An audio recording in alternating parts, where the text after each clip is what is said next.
Awesome. First, I wanted to ask just how different this media day has been. Tom talked about just sitting in an empty room versus having a room full of people and music going. How different has this Super Bowl experience been for you? And I got one more follow-up. Yeah, I mean it's very different. Obviously, just sitting in the empty room and not at the even in the city of the Super Bowl. It's a unique experience. I'm sure Tom has few more experiences than I do, but from last year to this year, definitely a different experience. And then we're going to have a little fun here since this Super Bowl media day. There was a thread earlier this year that compared NFL starting quarterbacks to rappers. So we're going to start with Lamar Jackson. He was compared to Roddy Ricch because he has a great impact on the game in his early career. J. Cole was compared to Russell Wilson because he was kind of a do-it-all guy who carried his team on his back. And your comparison here was Lil Uzi Vert. I wonder if you're a Lil Uzi Vert fan and who you're listening to. I am a Lil Uzi Vert fan. I don't know how that comparison goes, but I mean, I am a big fan of his. But I listen to all those guys, man. I keep it versatile. I listen to all types of music. Appreciate the time. Let's go next to Omar Ruiz. Go ahead, Omar. Hey, Patrick. Good to see you, man. Good seeing you. Obviously, you guys went 14-2. Had a great record, but I'm curious, what do you think has been the most challenging or difficult aspect of this kind of run it back season in trying to win the Super Bowl back-to-back years? Yeah, I think it was just keeping everybody focused every single week, every single day, and trying to improve. It speaks to the leaders that we have in this locker room, that we were able to kind of grind through and find ways to win games. But you can definitely feel the intensity pick up as the playoffs started, and I think guys are ready to be in this game at this moment. Let's go next to Liam Fox. Go ahead, Liam. Hey, Patrick. I just wanted to ask about the matchup with Levante David and Devin White. And, what type of challenges do they pose specifically having two, high-level inside linebackers lining up next to each other? Yeah, I mean, I think the best thing that both of those guys do is they can defend the run just as well as they defend the pass. And to have a lot of linebackers with that much speed, and then have to be able to get in the run game and be able to pop and throw their body around and make stops. It's a special group of guys. And so they're definitely someone that I have to pay attention to every single play because they seem like they just make plays every single game. Let's go next to Lucas Weiss. Go ahead, Lucas. Hey, Patrick, thanks for taking the time. Tom Brady was in here earlier and he was talking about just imparting wisdom to some of the younger quarterbacks. I'm just curious how important that conversation was with you and him after the AFC Championship a couple years ago and what you learned from that loss as a player and a person. Yeah, it was very important. For me, I think it was important because it showed that I was doing things the right way. As a young quarterback in this league, you kind of go in, you show up early and you try to put in the time and put in the work, but you don't really know until you get to that spot of where you want to be at. And losing an AFC Championship game, obviously I didn't get to the Super Bowl, but then him coming in and kind of just saying that he respected what I was doing and how I was playing on the field and the type of person that I was. It kind of just put that stamp on me that I needed to go in and even be better in order to get to the Super Bowl, which we did last year. And I'll just try to keep improving and keep getting better every single day. Let's go next to Diana Rossini. Go ahead, Diana. Hi, Patrick. Sorry you can't see us. All good. That may be a gift, actually, for some of us. So, we've seen in the past, it's so difficult to repeat as Super Bowl champs. So obviously you guys are on the verge of trying to do this. Why do you think it's so hard? Like, what do you think teams have done maybe wrong or perhaps missed out on in trying to repeat? Maybe something that you guys have talked about. I think it's difficult because this league has so much parity as far as everybody can beat anybody any single week. And there's not a lot of leagues, there's not a lot of divisions of football or anything like that that is like that. I mean, literally, if you could be the worst team in the league one year, and all would go to the Super Bowl the next. And I think that just shows the talent that people have in this league. And so for us, we knew that. And instead of just soaking in all the glory of winning the Super Bowl last year, we went back to work. And we went to work every single day to make ourselves better, to prepare ourselves for every single situation that could arise, and it's put us in this game. But we have to keep going because we're playing a great football team, and we want to try to find a way to complete that running back tour. Let's go next to Arnie Stapleton. Go ahead, Arnie. Hey, Patrick. Just talking to Shaquille Barrett, and he said how he kind of incorporated a lot of Von Miller and DeMarcus Ware into his game as he was their backup for so many years in Denver. I'm just wondering what your thoughts are of facing Shaq Barrett and where he kind of stands in your mind in the NFL as some of these premier pass rushers. Yeah, I mean, he's right up there at the top. The thing, I didn't get to play him a lot when he was in Denver, but in the few experiences I did have, and whenever I got to watch Alex play him, you could see how much talent he had, even though he was backing up those guys. He was able to come in and make plays happen and sack the quarterback and be around the football. And so him getting to Tampa Bay, I mean, it just really shown how talented he was because he's getting more opportunities. And he's another guy on this defense that you have to know where he's at every single time. I mean, last time we played him, he strip sacked me. So I got to make sure I know where he's at on each and every play. Let's go to Sam Mcdowell next. Go ahead, Sam. Hey, what's up, Patrick? What's up, man? I got a couple things for you. First of all, can you kind of describe exactly like where you are right now? Because I wanted to get a gist of how different it is from this time last year on that stage. Yeah, I'm in a room, just kind of like the back of the PR area, and we're kind of set up with the screen behind me and the light and the camera and all the different stuff. And they must have shipped this camera in though. I've never seen it before. So no, it is a lot different than it was last year when we were surrounded by everybody and enjoying media night. And how much does that change this week of preparation? I mean, does it make it easier at all, the fact that you guys are at your home base right now? Yeah, I mean, I think it does. You kind of get in the routine as a football player of you come to the building, you go watch film in this room, you go to practice, you go off to practice, you go back and watch film with these groups of people and at this certain area. And to have that kind of routine stay the same is definitely something that I think will help us go out there and play better even than we did last year. And so it's definitely a different experience, but you just treat it as any other football game and try to prepare yourself in the best way to play your best football. Thanks, Patrick. Let's go next to Harold Kuntz.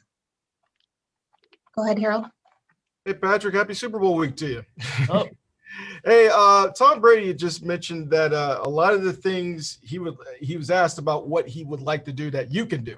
Mm-hmm. And he said one of them is, throwing further and a couple other things. I'd like to reverse that question. Are there any things of Tom Brady that you would like to do outside of course, winning 6 Super Bowl championships? Yeah, and there's a ton. I mean, the way he's able to dissect defenses before the snap is something that I truly admire, that I'm trying to get to that level. The way he's able to move within the pocket and to be able to reset his feet and be completely calm and still make the throw right on the money, no matter who's around him, is something that I have to continue to work on. And as I continue in my career, I'm just going to try to do whatever I can to watch the tape on him because he's doing it the right way. And you can tell by how many Super Bowl championships he has and the rings that are on his fingers. Let's go next to Lindsey Jones. Go ahead, Lindsey. Hi, Patrick. I've got 2 parts, but they're related here. It seems like we're seeing you everywhere now when we're watching television, different commercials, all those sorts of things. So what has been your strategy kind of through your career, and particularly since you signed the contract last summer, about how you wanted to build your off-field brand, your investments, your portfolio? Are there any athletes that you've kind of modeled yourself after? And then as part of that, why have you and Brittany specifically wanted to invest in the Kansas City athletic community with the Royals and the NWSL? Yeah, to the first part of your question, I think the biggest thing for me is kind of forming people around me that are great people. The partners that I kind of become partners with, the companies that I represent, they all have great leadership. They all have great people throughout that company. And I like to enhance my brand by being a part of that, being a part of great companies that have done it the right way for a long time.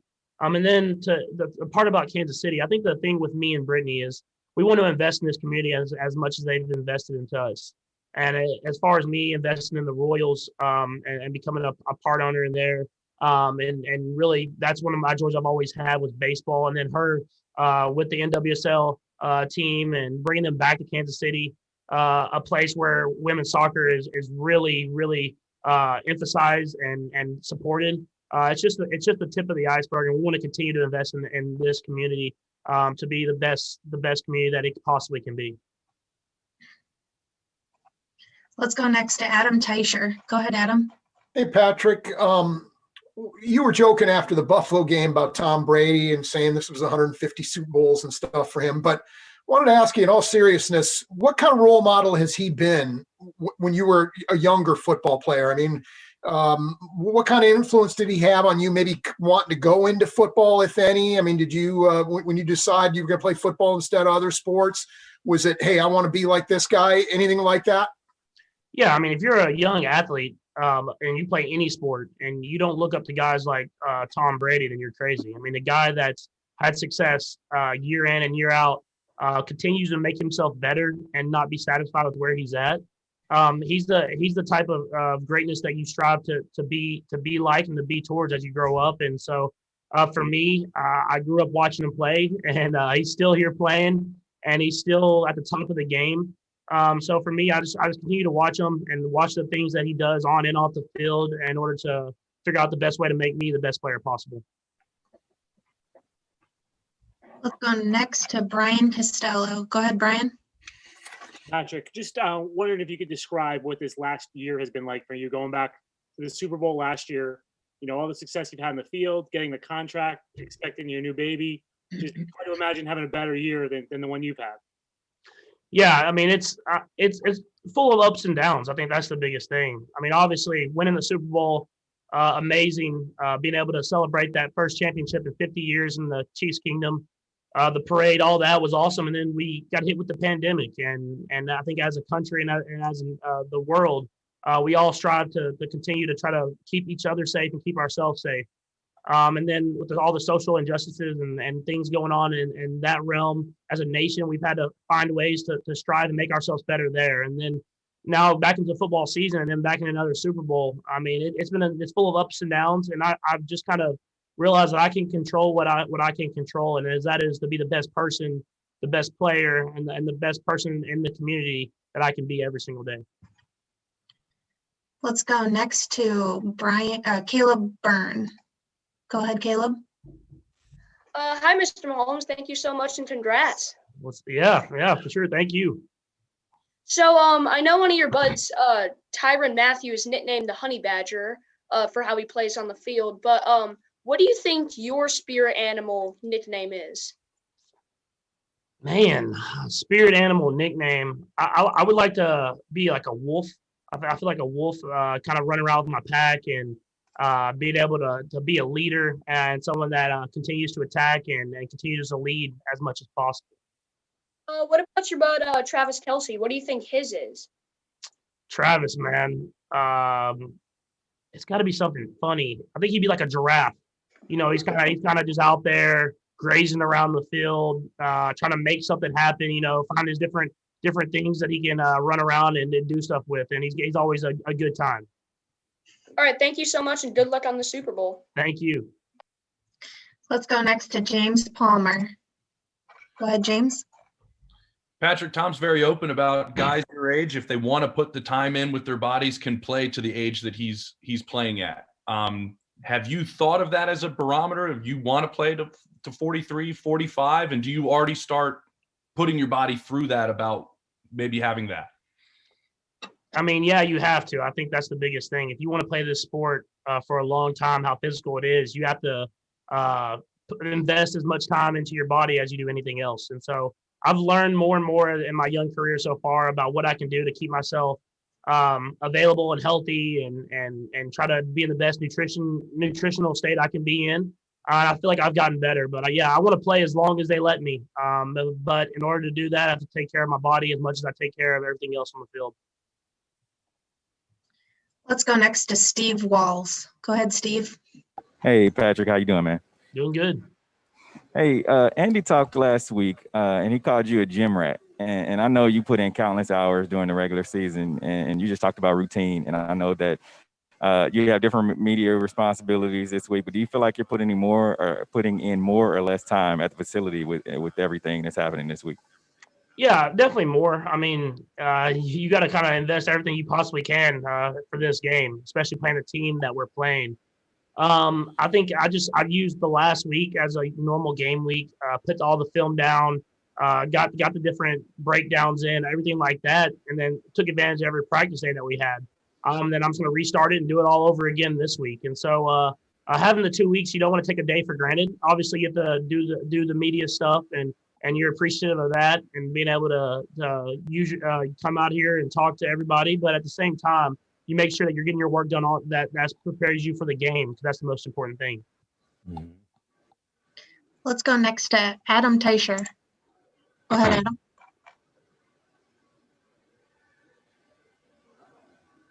Adam. Adam's gone. He's with Andy Reid.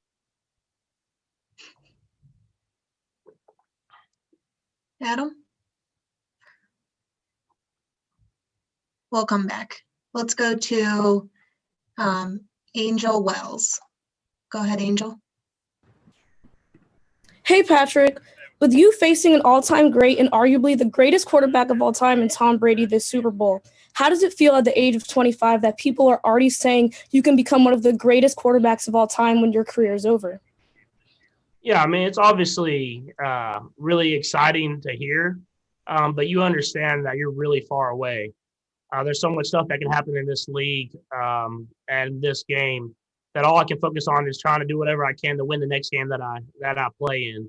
And so it's going to be a great opportunity for me to get to play against Tom, all-time great, the GOAT, everything like that. But at the end of the day, all I can do is prepare myself to play the best football I can every single day I get the opportunity to. Let's go next to Sarin Petro. Go ahead, Sarin. Patrick, I know in listening to Tom this morning, he was very complimentary of the whole team and talked about how it's a team game. And I know you're the same way when you discuss it, but there's only one position that they put wins and losses next to, and that's the quarterback spot.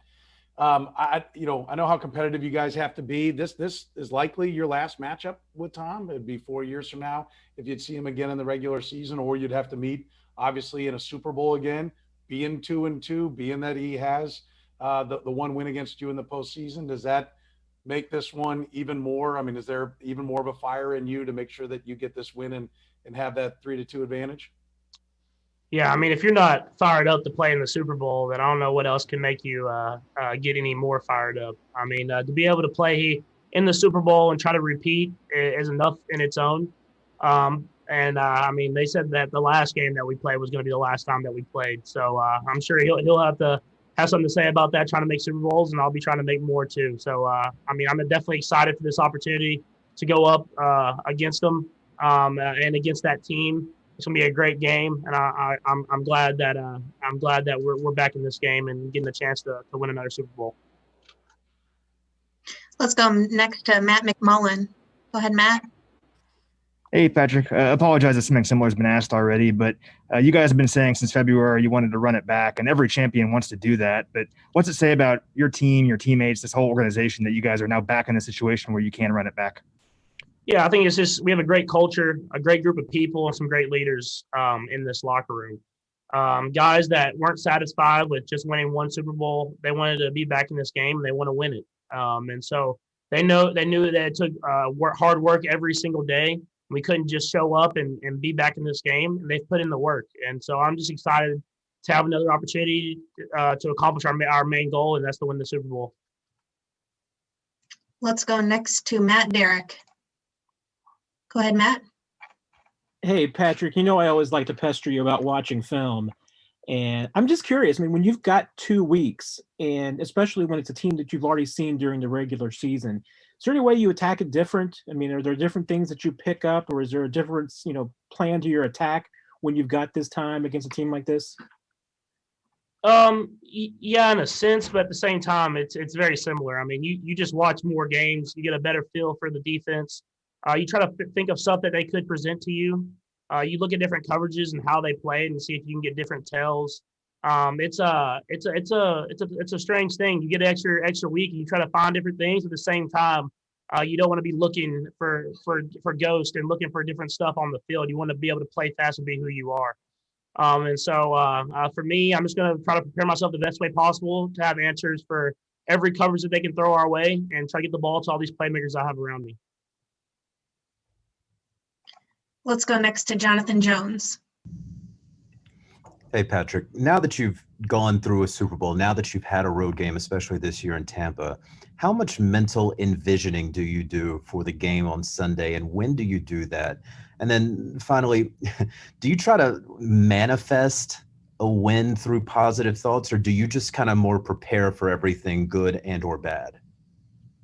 Yeah, I mean, you definitely envision every game you play in, but especially these ones, the big ones, having 2 weeks. You try to envision making that play. You envision all the positive things that you can do in the game to help your team.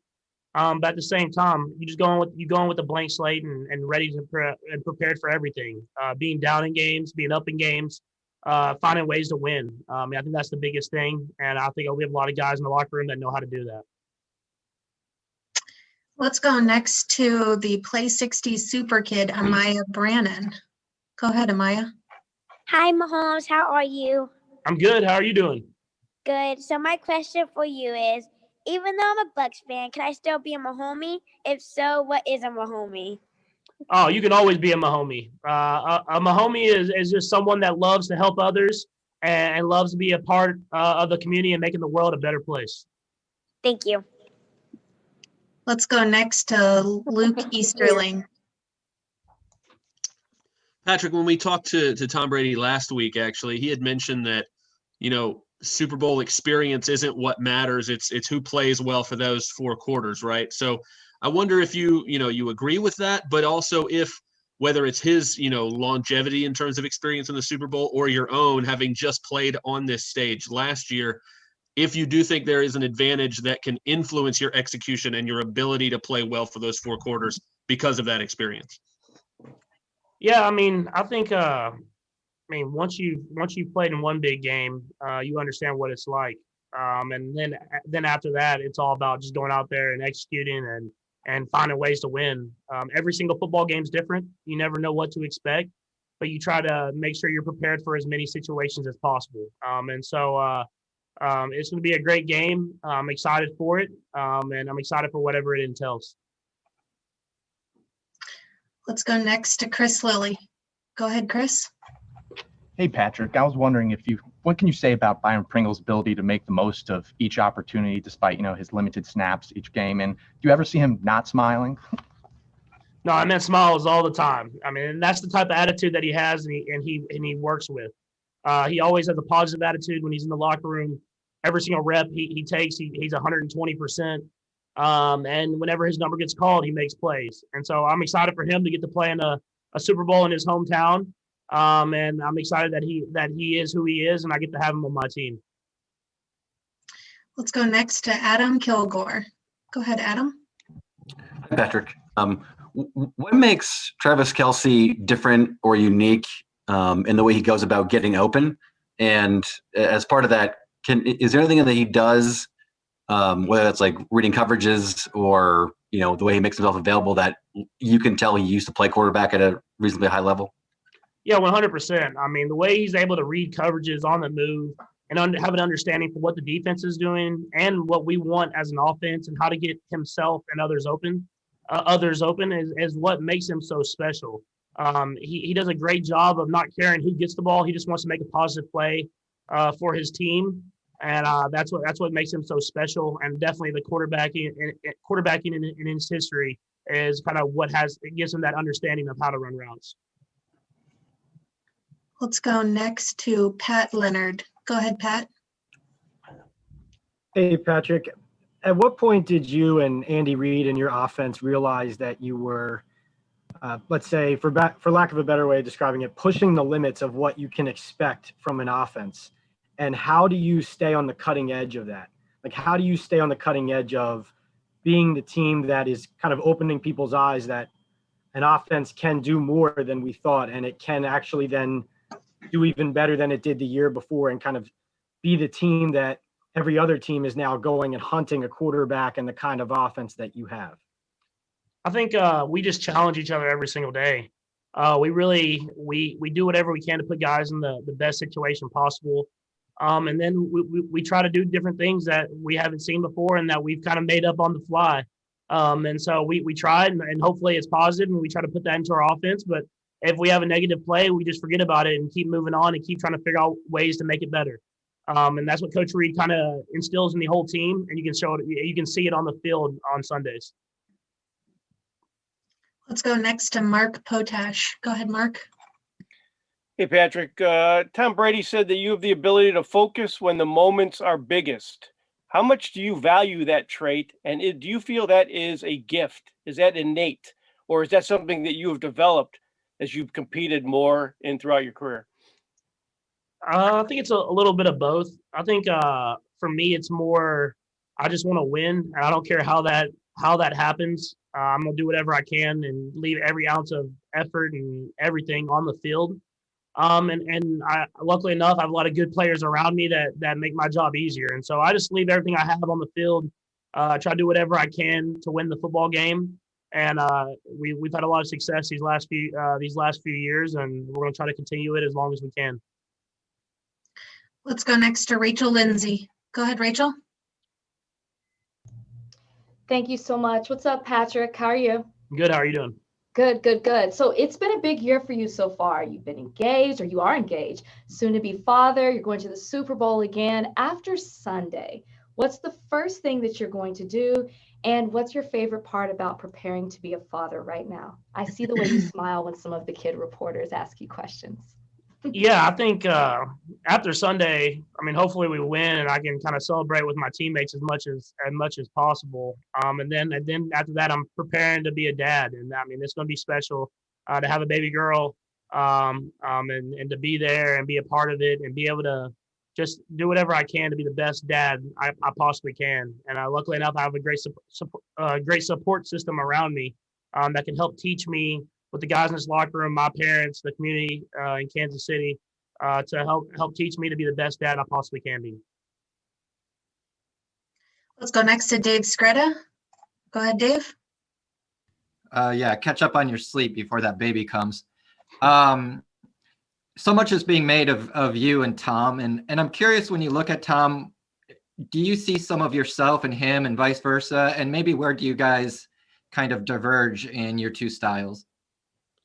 Yeah, I think the biggest thing is the competitive drive. I mean, he's the same way as I am. He's gonna leave everything he has on the field every single time he's out there to win, and he doesn't care what it takes. He doesn't care if he has to throw for 400 yards, or if he has to throw for 100 yards. He wants to win, and I feel like I have that same mentality. Is I just want to win no matter what happens and how it happens.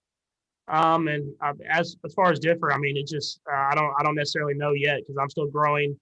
And I mean, he's still getting better and better. And so I just try to do whatever I can to win. And I know he's pretty much the same way. We'll go next to Ken Cruz. Go ahead, Ken. Hey, Patrick. So I know you mentioned that you've had 2 weeks, or you have 2 weeks to prepare, and but you do have some off time, right? I think you said last year something about watching live PD. What are you using to get some entertainment in? The only thing I really did is last week when we had a couple of off nights, I played a little bit of Call of Duty. But other than that, I just kind of sit around, study a little bit at the house with Brittany, and then we watch TV and whatever's on. I might catch a movie or watch Law and Order or Chicago PD or whatever's on TV at the time. Let's go next to Rob Maddie. Go ahead. Hey, Patrick, I apologize if you've been asked this question. I've been bouncing around Zooms. I know you're focused on the second one, but given how young you are and the talent that you have around you, how much do you think about the possibility of getting back here again and again and trying to do with Andy what Tom was able to do with Bill Belichick? I'm a pretty big believer of staying in the moment. I mean, you never know what to expect, what challenges you're going to face the next day. And so I just try to embrace every single day and every opportunity that I'm blessed with. And so right now I'm focused on this one, trying to do whatever I can to find a way to win. And then once we hopefully do that, then I'll focus on next year and try to make myself better in whatever way possible so that we can be back in this game next year. And let's go next to Blair with the BBC. Go ahead, Blair. Hi, Patrick. So, as people have touched on already, this year has been so entirely different from previous years. We're talking about preparing differently. We've heard from Brady, we've heard from some other players how kind of this lack of distractions has almost helped their game, being able to study film more, being able to prepare, relax. How has this helped you, and how is this different from last year where there was so much excitement in Miami, your first Super Bowl versus this one? Yeah, I mean, definitely more time to study film, more time to get even more practice time in, and then more time to just relax, I think would be the biggest thing. I mean, mentally, you can take off because you're in your own bed, you're in your own home, everything like that.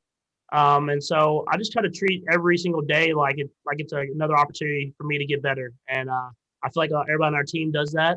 And we continue to get better and better, then we'll be in a good spot in the Super Bowl and give ourselves the best chance to go out there and win. We'll go next to Adam Teicher. Go ahead, Adam. Hey, Patrick. Sounds like Demarcus Robinson has tested positive, and sounds like he maybe is not going to be available for the game. Just what kind of loss would that be if he couldn't play on Sunday? Yeah, I don't know if he's tested positive, but yeah, obviously D-Rob's a big part of our offense, and hopefully he's out there with us. But if not, I mean, we have guys that have stepped up all season, so we just try to prepare to be the best team that we can be, and whoever's available is available. Sorry, my bad. I guess he's been a close contact is what it is. My bad. We'll go next to Fernando Ramirez. Go ahead, Fernando.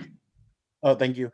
Hey, Patrick, going back to the AFC Championship that you lost to Brady, from year one to year two, from you being a starter, what did you work on in that offseason to get better and to take that next step to make yourself a Super Bowl contending quarterback?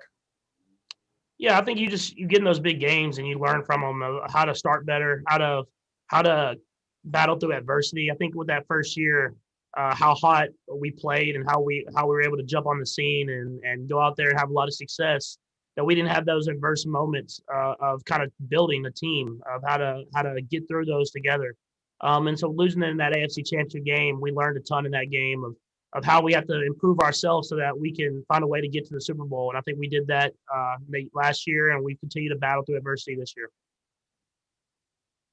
Let's go next to Mark Topkin. Go ahead, Mark. Hey, Pat. How you doing? I'll skip the Brady question since you've covered all those already, but two questions for you. One, not that the football thing didn't work out, but how good of a baseball player could you have been? And secondly, prior to the November game here, have you been to Tampa before as a kid, or any memories or special visits in the Tampa area? To your first question, I feel like I had topped out in baseball. I feel like I don't know how much better I would have got. I played it my whole entire life. And I know when I went back to try to play baseball my freshman year of college, I wasn't the same player as I was my senior year of high school. So I don't know if I'd have made it. I'd have tried. I'd have worked my tail off to try to get there, but I'm definitely glad I chose football. And then your second question, I don't think I've been to Tampa. I could have when I was younger. My dad was playing spring training baseball kind of everywhere. I know the Yankees are down there, but he was never there. But he bounced around. So maybe if I'd kind of been there, but other than that, I don't think I've ever had been to actual Tampa, Florida. Let's go next to Josh with the AP. Go ahead, Josh. Patrick, what your relationship's like with Austin Ryder, and how important has he been to this offense, especially with all the injuries you guys have had on the offensive line? Yeah, I mean, obviously we have a great relationship between the center and quarterback. I mean, it always is, but with Austin, I mean, I've even opened up Pokemon cards with that guy before, so I think our relationship kind of on a high level after that. So no, it's he's been super important. When you have the center who's been there, can kind of direct traffic, get guys going in the right direction. It's definitely helps out when you have kind of a different group of guys working on the offensive line. But I mean, all those guys are tight, and guys are prepared. They've prepared all season for these moments, and I'm excited for them to get their opportunity against a great defensive line. Let's go next to Ben Spiegel. Go ahead, Ben. Patrick, I was wondering how you over the years have experimented with throwing from different arm angles. And do you have to gain a certain level of comfort with something that might seem unconventional like that before trying it out in a game? I think it really started when I got either into my high school career or into early college career, and I think it just started as a kind of a joke. We would mess around and throw at the net, and try to have like different challenges, especially in college with Coach Kingsbury. And then we started trying it in practice and doing it in practice every now and then. And then now it's kind of taking a life of its own, and it's something that I'm very comfortable with, of throwing different arm angles and staying accurate. And at the end of the day, you're just trying to find ways to get the ball to the playmakers around you. And if that takes a different arm angle, you have to use it and get it to the place as most accurately you can. Let's go next to D. Orlando Ledbetter. Go ahead. Yeah, Patrick, just one real quick. What happened in that Falcons game? 17-14, y'all get the bomb late, but looked like they were doing things to have you throw some balls away. And then Tariq and McCole on the outside, those two Georgia guys with the speed they provide for the offense. Yeah, I mean, the Falcons game, I think they had a good game plan. I mean, they came in, they were physical, they did a lot of good things, and they confused me whenever they needed to. And I mean, they didn't win as many games as they wanted to, but if you look at that team, they got playmakers everywhere. And so they battled everybody all year long, but luckily enough, we were able to find a way to get a win. And then with Tyreek and McCole, I mean, they're both just playmakers. That's what they are. I mean, they're great receivers. They can make plays running the ball. They can make plays downfield. They can run the routes intermediately. I mean, and I always joke with them that Texas football is a little bit better than Georgia, but they definitely got the speed out in Georgia for sure. Let's go next to Danny with the Ringer. Go ahead, Danny. Hey, Pat. First of all, I got to know you mentioned Call of Duty. I got to know your Warzone creator class. And then second of all, you mentioned in March that you didn't really know how to read defenses until midway through 2019. I am really curious how much you've grown in reading defenses this season. Yeah, well, I don't play Call of Duty a ton. So when I hopped back on this last week, I don't play in season except for the bye weeks. So I hopped back on. They told me to go with the Kilo and the Mac 10. So that's what I was rolling with when I played the other day. And then ask your second question again. I got completely off track when you start talking about Call of Duty. No, you're good. First of all, Kilo, you got good friends. That's the good advice, Mac 10. Second of all, you mentioned in March that you didn't know how to read defenses till midway through 2019. How have you grown even more with that reading defenses this season? Yeah, for sure. I think every single year that you're in the NFL, you learn more and more. You get different looks, especially with our offense. We get a lot of crazy looks and crazy blitzes and stuff like that. And you have to learn how to adjust and to learn how to go out there and have successful plays. And so this year I felt super comfortable of recognizing defenses, recognizing blitzes, recognizing coverages, and being able to get us into the right play and get a successful play going and a completion. And so it's definitely something that I'll continue to grow and continue to learn, but I feel like I'm at a way different level than I even was last year. Let's go next to Zach Goodall. Go ahead, Zach. Hey, Patrick. Vita Vea wasn't available when you guys faced the Buccaneers in Week 12, but he was able to come back last week on a bit of a limited basis. With his availability, how does that affect your preparation for the game? Yeah, I mean, dude is a problem, man. I mean, the way he's able to pass rush from the inside, the way he's able to stop the run. I mean, it's just a tremendous player. I mean, he's someone that another guy on this defense, man, that you have to account for almost on every single play. I mean, you got to know where he's at. And so for us, I mean, we understand that we have a great challenge going against this defense, and we're going to try to do whatever we can to get the ball out of my hand and get it to these other guys that can make plays happen. And it's going to be a great challenge for us every single snap. Let's go next to Jared Larson. Go ahead, Jared. Thank you. And hey, Patrick, how are you today? Doing good. Thank you for your time. And a stat that gets thrown around a lot is the last time you lost in a game by more than one possession is against Iowa State in 2016. I was at that game as a student, but I want to know your perspective of that game and if that stat drives you to keep games either winning in your favor or not. Yeah, I mean, it's funny because people talk about that game a lot, especially up here in Kansas City. I remember that game. I remember they scored first. We went down, got a field goal. They scored again. We got it stopped, and I got hurt on the drive. And then I went into the locker room to kind of check out. My shoulder came back, and it was 35-3 after that. I think Joel Lanning, I think that was the name of him, the quarterback, had 12 rushing touchdowns or something. It was something stupid. Like he had 1,000,000 touchdowns, 1,000,000 yards. But it's definitely something it's super funny. But I like to talk about the other Iowa State games I won, so we can bring those up next time. Let's go next to Rachel Hallowell. Hey Patrick, how's it going? Going good. Good. So I'm with NFL Canada. So the Canadian fans are just wondering what your favorite thing is about Canada. Oh, my boy Larry, man, Larry Yeah. Tardif. He's a great guy, and I mean he's doing great things. He's definitely my one of my favorite Canadian that I've met. No offense to any Canadians out there. Awesome, thank you. Let's go next to John Helmkamp. Go ahead, John.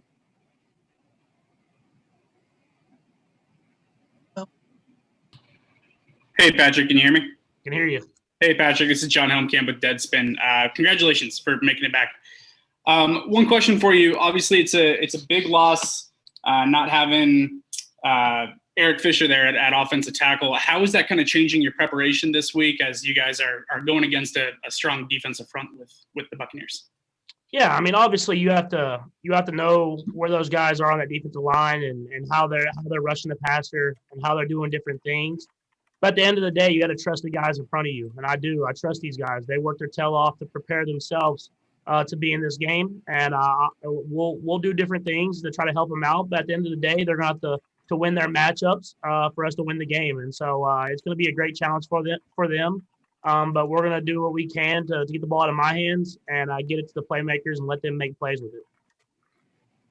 We'll go next to Anthony with ESPN International. Hi, Patrick. Hope you're doing well. Is there any possible in-game scenario in which you think there would be no chance of a rebound? Because last year you rallied the troops when you were 24-0. You told Hardman that he would be decisive, and he was. So I was wondering, is there any situation in which you would think, man, there's no way I can win this game? Not that I could think of. Until that clock hits 0-0 after the fourth quarter, overtime, whatever it is, and I have no chance at all, literally, then I believe that we have a chance to find a way to win. And that's the belief that we have in this locker room, and you can ask anybody, and they'll say the same. We'll go next to Damian O'Donnell. Hey, Patrick, how you doing? Doing good. So I was wondering, with this being obviously your second Super Bowl, what have you been telling the rookies and maybe the guys that weren't with you last year on what they should expect from this game? Yeah, I mean, well, luckily most of those guys are back. But to the young guys and the guys that we brought in from free agency, I mean, I just tell them what I always tell these guys: just be yourself. I mean, we don't need anything more than who the guys are in this locker room. If they go out there and play to the best of their ability and leave everything they have on the field, I believe that we can win. And I mean, that's all you can ask for anybody. And you have to do anything special. Just be who you are every single snap. We'll go next to Neil Reynolds. Go ahead, Neil. Hi, Patrick. It's Neil Reynolds from Sky Sports in the UK. Two-part question. Can you take me back to the end of the 2018 season and what you felt when Tom Brady came and visited you in the locker room after that championship game? And then second part, what makes Tom Brady so great? Yeah, I mean, for me, it was just kind of affirmation or what affirmation of what I've been doing the whole year, that I was doing it the right way. And as a young quarterback, you don't understand that. You just try to put in as much time and work as possible and try to win as many games as possible. For him to come talk to me and to show me that respect from Tom, I mean, it meant that I was doing it the right way. And obviously I have a ton of respect for him and everything that he has done. That's what it kind of meant to me when he came and talked to me. And then what makes him great, I think just the work ethic. Obviously he has all the physical talents. He can do everything he wants from the pocket, but the way he's able to work and watch film and continue to get better and better and take care of his body, that's what makes him so great at year in and year out, and that competitive drive he has to win no matter what.